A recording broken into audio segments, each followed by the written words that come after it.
Hello, hi guys! Magandang hapon sa inyo lahat. This is Gino Rodriguez from Masa Great Channel, a faith healer, also matarider. So ngayong hapon na to, tingnan natin na nagsasabihin sa'yo ng ating mga gabay. So this is Archangel Michael messages for the sign of Sagittarius. So Sagi, welcome to my channel. Ano kayang messages, advices ng spirit guides ang ating maasasaga for today's video? Kanina naman kayang energy or kaganapan sa buhay ng mga Sagittarius ang ating mga hagilap. So guys, this reading is a general reading lamang, hindi lahat makaka-resonate. Kunin lamang po ang makaka-relate sa inyo and comment down below kung kaninong energy ang ating nasagap. And of course, don't forget to like and subscribe my channel and hit the notification bell for more videos update. Kasi maraming salamat po sa mga walang sawang pagsuporta sa aking channel. Lalong-lalo na yung hindi nag-i-skip ng ads, naway pagpalain kayo ng Diyos at may kapal, siksik liglig na gumapaw na biyayang manang balik sa inyo. So guys, tingnan natin na pinaka-messages, advices sa iyo ng ating mga gabay. For Archangel Michael messages, get more information.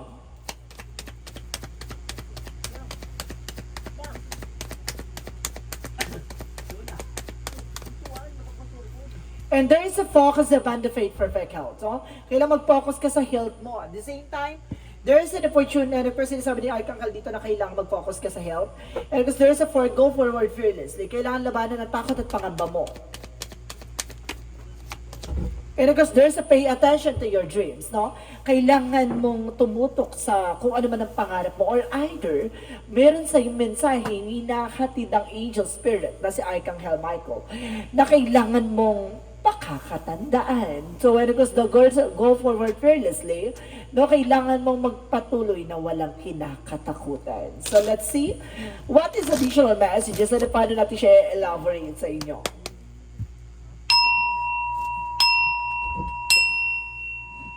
So, angels messages, dagdagan natin ang pinaka-mensahe sa'yo ng ating angel spirit. So, there's a Knight of Wands for slow and steady. Now, panatiliin kalmado, huwag ka masyadong agresibo. And because there's a Ten of Wands by relocation or something's ending of the burden. No? Parang tinatapos na dito yung mga lungkot-lungkotang eksena, parang tinatapos na rin yung paghihirap, pighati, no? Or sakripisyo or obligasyon or responsibilidad. Tinatapos na rin because there's a Ten of Pentacles for a long-term success and long-term investment with a financial security. At the same time, there's a Five of Cups. There's something regret, no? May mga panghihinayang or pagsisisi dito na nagsising in sa isip nyo na hindi nyo matanggap. Ano kaya yan? And because there's a Knight of Swords, there's an anxiety in these sleepless nights. Baka ito yung, kumbaga, mga pangamba. No, kaya siguro nagkakaroon ka ng sleepless night and overthinking dahil sa pangamba mo, no?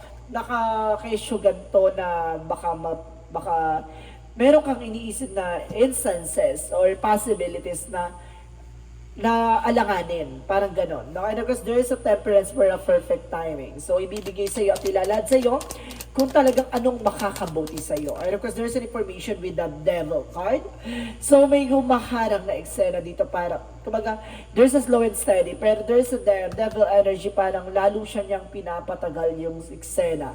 And the lovers is, kumbaga, tapos na, no? Tapos na about sa love life, no? Yung problema or bighati na naramdaman mo. Because there's a Two of Swords, there's a decision that you need to make. May mga desisyon na kailangan mong pagdesisyonan at kailangan mo ng solusyonan. There's a Knight of Pentacles for security. So, maging secure ka pagdating sa finances, no? Para nang sa ganun, walang regret and walang disappointment, no? So, let's see what is the Knight of Swords.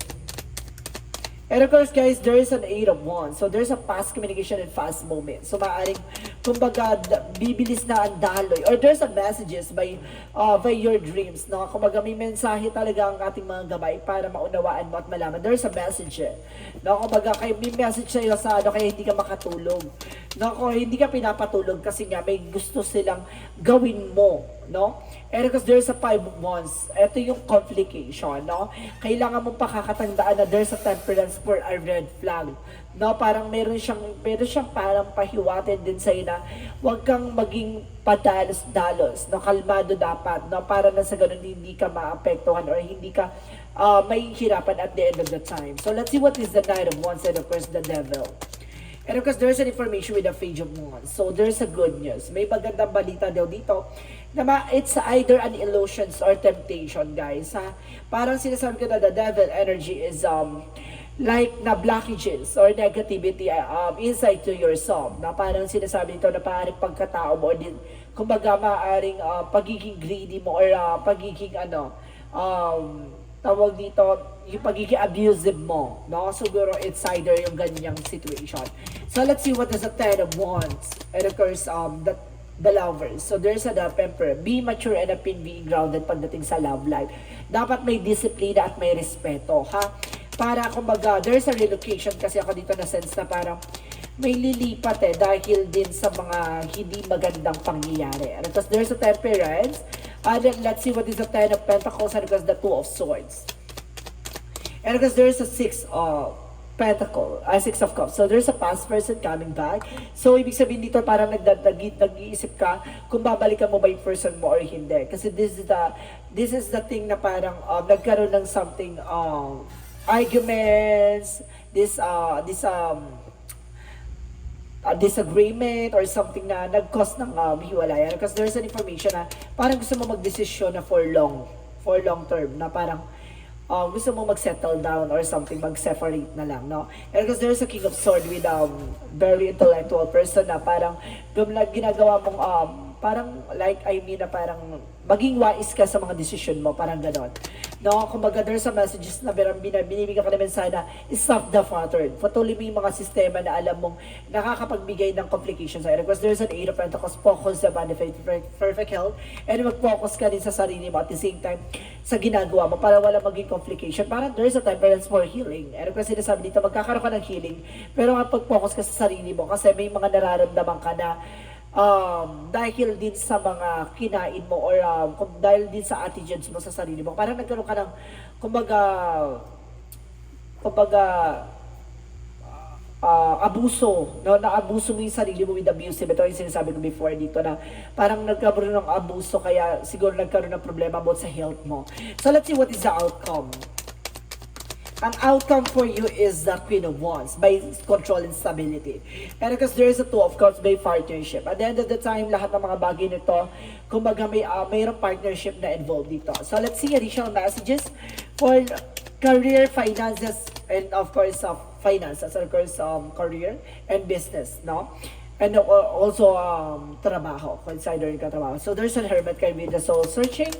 So, kailangan mo lumapit ka sa ating pong may kapal na kumbaga may mga bagay na hirap ka pa makuha ngayon with the Knight of Wands, there's silence. Kailangan mo maging tahimik lang. Kumbaga, the more kasi tahimik ka, the more siyang parang ibibigay sa'yo. No? It unfold it naturally at the same time. Kumbaga, napakalapit mo na pero kumbaga, at the end of the time, kapag nagkakaroon ng negative attractions, kumbaga, nagiging more blockages kaya hindi mo nakukuha yung mga bagay na gusto mo makuha pagdating sa career mo. There's a spiritual enlightenment na parang, kumbaga nag-create ka kasi ng blockages kaya parang nagkakaroon ng postpone or something delay. So, ibig sabihin, kumbaga mag-set ka ng boundaries, no? Huwag kumbaga, pagdating sa love life, pagdating sa trabaho, pagdating sa negosyo, na huwag mong isama ang love life sa negosyo mo or sa trabaho mo kasi makaka-apekto nga talaga. Pagdating sa love life, so there's a Wheel of Fortune, the Seven of Swords. Nagkaroon dito ng cheating and lying. No, there's a destiny talaga. Talagang nakatadhana talaga na may taong lolokohin ka. No, taong kumbaga magsisinungaling behind your back. And of course, let's see, additional. So there's an Ace of Cups. Say may taong darating para pakasalan ka talagang para makasama with a new beginning, love, true love and new love life, and of course the Four of Wands is a wedding celebration. No? See? Kumbaga there's some information na parang may destiny para sa'yo, kaya siguro nagkaroon ng cheating kasi kumbaga talagang way ni God yun para alisin siya sa buhay mo. So let's see additional messages from the health. Sa health mo naman, guys, there's an information with the Seven of Pentacles. Harvest time, I told you so. Kung ano yung tinanim mo, siyang aanihin mo. So, ibig sabihin talaga, kung ano yung kinakain mo, kung ano yung madalas mo ginagawa, kung stress ang ginagawa mo sa sarili mo, kumbaga magkakaroon ng, kumbaga babagsak ang immune system mo, at the same time, magkakaroon ka ng something, problema pagdating sa katawan mo, no? Because pag ang stress kasi maraming kaakibat yan, maraming pananakit na katawan at marami talagang dulot yan ng stress, no? There's a hair loss, kumbaga, and of course something na parang kapag kasi may stress ka, nagkakaroon ng acid reflux or acid functions, parang gano'n, no? And of course there's a strength card for confidence. So ibig sabihin dito, kailangan mo magkaroon ng confiance sa sarili mo pagdating sa health mo, no? And of course, let's see what is additional messages for magical fairy messages. For magical fairy messages, so there's the holiday. So this holiday, para masasagot na yung mga katanungan, no? Sa mga katanungan mo, para masasagot na. And because there's an information with a practice. So, kailangan mo enhance yung abilities mo, yung skills mo, nasa ganun para mas yumabong paano ang kaalaman mo sa mga bagay-bagay. So, let's see. What is additional messages for Yin and Yang Oracle card?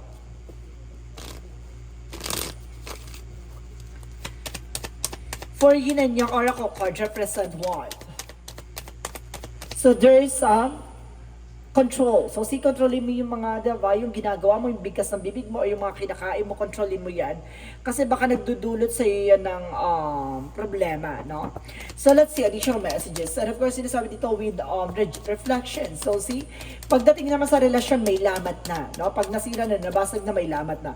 And there's a masculine energy. Kumbaga, itong person mo ay masculine, mataas ang masculine, at the same time, there is a beliefs, no?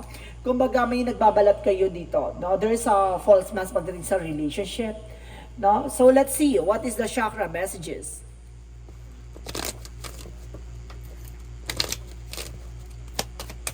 For our chakra messages for you, so there's an information that in peace. So, may humaharang talaga, no? Kahit na anuhin ko, ligawin ko yung eksena, ito talaga yung lumalabas. May humaharang, no? May humaharang sa kaligayahan mo pagdating sa love life and career. See, I told you, there's a trickery. Mayroong linlang. No, may manloloko, may papanlinlang dito. And there's an impartiality. Ito yung kailangan mo maging balance. Kailangan mo mag-set ng boundaries nang gaganon na hindi ka napapasukan ng kahit anong negativity. So let's see what is the Monsology. Monsology is the meditation and contemplate. So kailangan mo mag-meditate. No? Kailangan mo magdasal. Magmuni-muni, magdebosyon. And there's a you are good enough. No? Sapat ka na daw eh. May mga bagay lang siguro dito na kailangan mong ipasa Diyos. And because there's an information with you're very close to achieve your goal. Napakalapit mo na para matupad yung mga pangarap mo. Ngayon ka pa ba susuko, diba? So let's see what is additional messages for Angel Spirit. So there's a music. So some of you, yung music daw ay makakatulong for healing energy. At the same time, there's a career change. So may mga bagay na kailangan mong baguhin pagdating sa career mo. So let's see what is the angel's answer. The angel's answer represents, wait, may mga bagay na kailangan mong hintayin, no? And because there's an opportunity at maraming oportunidad na papasok sa'yo dito. And there's an it's up to you, no? Nasa sa'yo, no? Ikaw ang magdidiktat, ikaw yung gagawa ng sarili mong kapalaran, no? So let's see what is additional angel spirit messages. And there's an information with emphatic star set. So there's an information na observing with what not yours. No? May mga bagay dito na kailangan mong wag tinatanggap pag hindi sa'yo. No? Wag mong kunin yung isang bagay na alam mong hindi sa'yo or hindi mo pag-aari, no? Para hindi ka napapahamak. And there's information with the portal. So doors are opening. So bukas ng pintuan para sa mga bagong oportunidad at bagong eksena for you. So let's see what is Archangel Raphael. So there's a inner authority. So ibig sabihin, bibigyan ka ng kakayanan or bibigyan ka ng power to have a decision. No, parang ikaw ay binibigyan ng bagay na ikaw yung ikabubuo ay kasisira mo ng situation. You're being a creator of your own life. Parang gano'n, no? Parang ikaw yung bibigyan ka ng pagkakataon ng Panginoon na na ikaw ang magdesisyon sa buhay mo, no? Parang babaguhin niya yung sistema mo na parang may mga bagay na nasa sayo. Nasa sayo kung paano mo paggagandahin at paano mo sisirain yung buhay mo. Parang ganon. So let's see what is additional messages. So there's a friendship, no? Meron din dito involvement of friendship. Okay.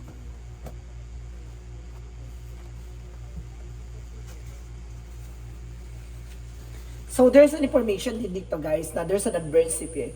Kung may accept mo yung challenges sa lahat ng mga bagay na yan, kumaga may mga bagay na kailangan mo matutunan. And of course, there's an information with the health. I told you so. There's a health issue guys, no? Kumbaga may nararamdaman ka, it's not ordinary. So kailangan mong magpa-check up ha, para na sa ganun malaman mo. Kasi mamaya, iba na pala yan, no? Kumbaga kailangan mo magpa-check up. Pag walang makita, alam mo na, no? Mamaya na matanda ka, or mamaya na usog ka, or else, worstly, yun nakulam ka. Pero kailangan mo pa rin magpa-check up para at least, di ba, aware ka. And of course, there's a man holding a coin. So, may taong may help ng finances dito. So, let's see what is additional messages for angel spirit, guys. And so, there's a third eye, clairvoyance. So, ibig sabihin, bibigyan ka ng abilities para makita at malaman ang mga bagay-bagay behind your back. And there's a ginagbayan ka daw ng iyong ancestor, no? There's a guidance, and there's a snake, o mag-ingat ka. There's a friendship, maaaring ahas ang kaibigan mo. And there's an information with the winter release. So, kailangan mong alisin sa landasin mo. Ahas. Your friendship is like a snake. Kung baka tuklawin ka, umiiwas ka. And getting to know each other. So, ibig sabihin, kailangan mo muna kilalanin na sa isa and keep an open mind. So, kailangan maging open-minded sa lahat ng mga kaganapan, no? Kung magpapalalimin ang inyong relasyon. So, let's see what is the Jesus-loving quote. Jesus-loving quote said, I am with you always at the end of the world. So, ibig sabihin, sa ate daw, Panginoon natin, si Jesus Christ, ay kumbaga nasa sayo, nasa tabi mo lang daw, no? Kahit na pinagsakluban ka ng langit at lupa, no? Kumbaga, akala mo, iniwan ka niya, hindi. Ginagabayan ka niya. May way lang siya para matutunan mo yung mga bagay na dapat mo matutunan. So, let's see what is the synchronicities. For the synchronicities, angel spirit, guys. So, there's an information with the rest, no? Kailangan mong magpahinga. Kailangan mong ipahinga, and there's a bloom, no? Kumbaga, gaganda ang kumbaga magkakaroon ng pamumulaklak or gaganda or sisibol ulit ang magandang eksena o bukas sa'yo. Ganon. So, let's see what is the angel's number. The angel's number represents 888, I am abundance. Talagang kasaganahan talaga ay paparating sa'yo. May mga bagay lang talaga na kailangan mong pakakatandaan. No? Kumbaga, kailangan mo tutukan ang sarili mo, no? Bago ang ibang tao, no? As you focus on all the wonderful things that surrounds you, you are clearing the path of more positive energy to flow into all areas of your life and creating a place of abundance. Talagang, diba, nasa lugar mo talaga ang magiging masagana. So let's see, what is the messages of life? Messages of life represent forgiveness. So may mga bagay na kailangan mo ipagpatawad. Now today, I've blessed each soul I've received to have hurt me. I release them to their own greater good. I can now see that my fast provides me with the lessons that help me live more fully in the present. I no longer struggle with what has been said and done. I am grateful for every experience that has brought me here. I fill myself with the love that is pure and free. So see, kumbaga palayain mo sarili mo sa mga, diba, bigat ng nararamdaman, no? Kumbaga yung pighati and of course yung ngit-ngit, no? Alisin mo yan. Kasi baka silbing blockages yan para hindi mo matupad yung mga pangarap mo, no? Kumbaga yun yung paalala sa'yo, alisin mo ang galit sa puso mo. Pakawalan mo yan at dadaloy ang biyaya na tulong ng may kapal sa'yo. So guys, this is Archangel Michael messages for the sign of Sagittarius. So sagi, maraming salamat for this wonderful reading. So once again, This reading is a general reading lamang, hindi lahat makaka-resonate. Kunin lamang po ang makaka-relate sa inyo and comment down below kung kaninong energy ang ating nasagop. And of course, maraming salamat po sa mga walang sawang pag-support sa aking channel. Lalong-lalo na hindi nag-skip ng ads na may pagpalain kayo ng Diyos at may kapal, siksik, liglig na gumapaw na biyayang manang balik sa inyo. Maraming salamat po. And see you in the next video. Bye-bye and babush!